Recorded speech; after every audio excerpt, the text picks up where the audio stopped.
Take a look at some of these signs here. We've got no justice, no peace. White silence is violence. Over here, Black Lives Matter. There's a ton of people out here trying to bring some unity. So many different emotions, I can't even explain it. I'm sad, I'm mad, I'm lost, I feel lost. Everything in Cami Owen's life floated away with the flood. Her home, her neighborhood on West Main Street in Sanford. When the Edenville Dam failed, her life washed away. Nothing's left, it's everywhere. It's scary, I see pieces of it everywhere. What about that car? Is that your car? That was not my car, that floated in from over there. That right there is my garage, up against those trees.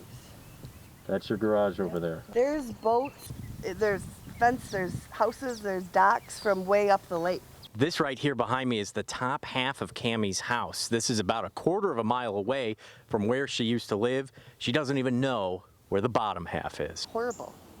I've spent the last 3 days, they built a bridge to the top half of my house to try to see if anything was salvageable in there, and there's not much. This is supposed to be eventually a flood zone, so they don't want anybody building down here, but this wasn't the way I wanted my house to be knocked down. In fact, Cami's home had barely survived the flood of 2017. 4 feet of water breaching its way inside meant she was rebuilding and remodeling until earlier this year. Her home was to be sold to FEMA. My appraisal was done about a month and a half ago, 2 months ago, but COVID happened and they couldn't do the paperwork, and now I don't know what's going to happen. As she waits for relief, she and her son are staying with her boyfriend. They come out each day searching for deeply personal items. Step right up, play a game, win yourself a prize, like this unicorn, an emoji face, or even this giant turtle.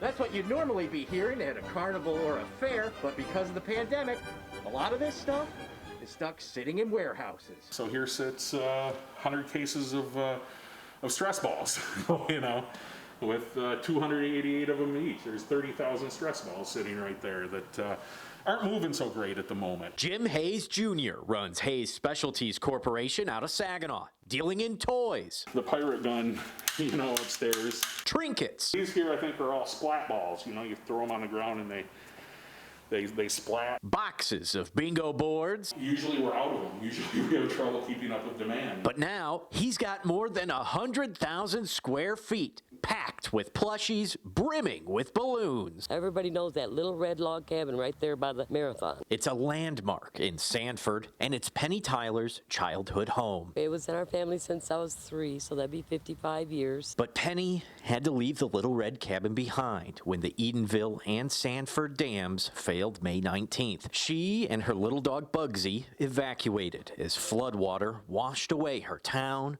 her home, her hope. Came back the next day and it was, woo, it was bad. Well, I knew that house was gone.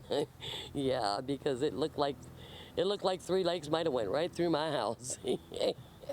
I believe that's what happened. It's gutted, the water nearly reaching the ceiling. She lives in a camper on the property. All that's left are memories. This was Mom and Dad's bedroom, and us 4 kids was in that bedroom as we grew up. It's now this, and yeah, it's hard to look at. I just hope I can rebuild. Yeah, if you Maybe I can make it. Like I said, if I do, I'd like it to be red and white, just like Mom wanted it. But without a source of income, for Penny, that was just a dream, a wish, a hope. And shortly after our interview, Penny met Dave Dennis with Great Lakes Homes, and Penny learned there is hope in Sanford. We are going to build you a brand new house from the ground up at no charge at all. Are you really? Yep. And you'll be in before it gets too cold out. We can't have you living in a camper with your neat little dog. Oh, thank you guys so much. You're welcome. The hope is here. Tears of joy, a new home, and community members say they'll provide furnishings. I am so happy, you guys. I'm so happy. Construction on the new home will start as soon as possible. Everything's set up. All that's left for Penny to do is pick the colors. Well, you better get ready to make some decisions on picking colors and things like that. I think you already know, right? What color? Red and Red. white.